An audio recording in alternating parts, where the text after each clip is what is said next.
Hello friends.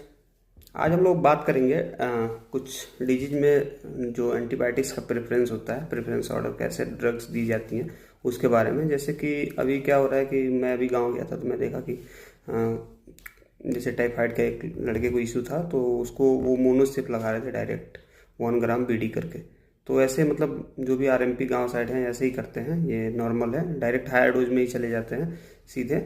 तो ये बहुत गलत है। आपको जो प्रेफरेंस ऑर्डर है उसको फॉलो करना चाहिए। जैसे कि मान लीजिए अगर टाइफाइड का ही केस उठाते हैं तो उसमें प्रेफरेंस ऑर्डर में होता है क्लोरोमाइसिटीन या सिप्रोफ्लॉक्सासिन या फिर ऑफ्लॉक्सासिन से स्टार्ट किया जाता है। अगर केस नहीं संभल रहा है या आगे बढ़ रहा है तो फिर सिफिक्जिम और क्लोट्राइमाजोल के कम्बिनेशन में आते हैं। उसके अलावा अगर उससे भी नहीं होता है तब जाके सेफ्ट्रैक्सोन पे जाते हैं, जो कि मोनोसेप के नाम ब्रांड के नेम से आता है। तो ये इसका प्रेफरेंस ऑर्डर होता है। उसके अलावा जैसे मान लीजिए अगर किसी को लूज मोशन की समस्या है तो उसमें भी सिप्रोफ्लॉक्सासिन टिनिडेजोल का कम्बिनेशन दिया जाता है या फिर नॉरफ्लॉक्सासिन टिनिडेजोल का कम्बिनेशन दिया जाता है। अगर उससे नहीं संभलता है तो फिर आगे नियोमाइसिन या नैलेडिक्सिक एसिड जो होता है उसका कम्बिनेशन में दिया जाता है। फिर या फिर उससे भी हायर डोज में जो भी मेडिसिन अवेलेबल होती हैं वो उस पर जाया जाता है। इसी तरह मान लीजिए जो अपर रेस्पिरेटरी ट्रैक्ट इन्फेक्शन होते हैं उसमें भी एम्पिसिलिन, एमोक्सिसिलिन और एजिथ्रोमाइसिन दिया जाता है। अगर इससे केस नहीं संभलता है तो एरिथ्रोमाइसिन या और जेंटामाइसिन या फिर सिप्रोफ्लॉक्सासिन पे जाता है। उससे भी अगर नहीं संभलता है तो सेफ्ट्रियाक्सोन या फिर मेरोपेनम जो कि हायर डोज की एंटीबायोटिक्स हो गई, हायर लेवल की पिपरासिलिन हो गई, ये सारी एंटीबायोटिक्स फॉलो की जाती हैं।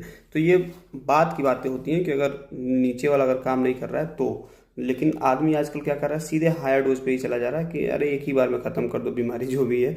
लेकिन ऐसा नहीं है। इससे क्या होगा कि एक रेसिस्टेंस हो जाएगा, एंटीबायोटिक रेसिस्टेंस बॉडी क्रिएट कर लेगी और फिर अगर आपको कभी दिक्कतें होंगी तो बहुत मतलब आप प्रॉब्लम फंस सकते हैं।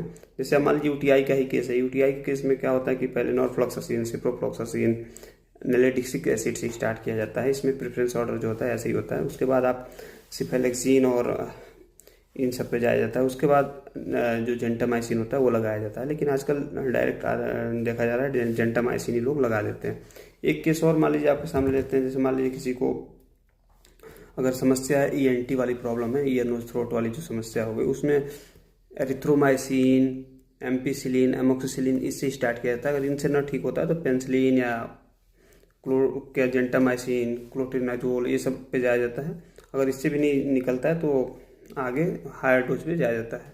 ये सब होता है। आपको हमेशा क्या होता है कि देखना होता है, ड्रग के प्रेफरेंस ऑर्डर देख के ही लिया जाता है। हायर डोज पे सीधे नहीं जाना चाहिए। इससे आप एक तो मरीज के साथ खिलवाड़ कर रहे हैं और दूसरा जो है आप एक समस्या भी पैदा कर रहे हैं। तो यही होता है। रेशनल यूज आप जो एंटीबायोटिक्स है देखना चाहिए।